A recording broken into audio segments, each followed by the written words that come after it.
Hello বন্ধুরা, সবাই কেমন আছেন? তো আমিও ভালো আছি। তো আজকে রান্না করব পেস্তা আলু। তো প্রথমে পেস্তাগুলো ভালোভাবে কেটে ধুয়ে চুলাতে বসিয়ে একটু হলুদ দিয়ে ভালোভাবে ভাপ দিয়ে নিব। তারপর নামিয়ে ডেক্সির মধ্যে তেল দিয়ে থেতলে রাখা রসুন পেঁয়াজ দিয়ে নাড়িয়ে চাড়িয়ে লাল লাল করে ভেজে পরিমাণ মতো পানি দিয়ে দিব। দিয়ে হলুদের গুঁড়া, মরিচের গুঁড়া, একটু জিরে গুঁড়া দিয়ে দিব। দিয়ে তারপরে স্বাদ মতো লবণ দিয়ে দিব। দিয়ে নাড়িয়ে চাড়িয়ে যখন মশলাটা ভালোভাবে কষানো হয়ে যাবে তখন ধুয়ে রাখা মাছগুলো দিয়ে দিব।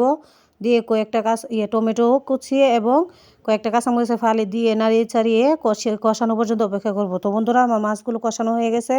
এখন সিদ্ধ করে রাখা আলুগুলো দিয়ে দিব। দিয়ে আবারও ভালোভাবে নাড়িয়ে ছাড়িয়ে নিব। নাড়িয়ে ছাড়িয়ে নিয়ে কিছুটা কষানো হয়ে গেলে পরিমাণ মতো পানি দিয়ে দিব।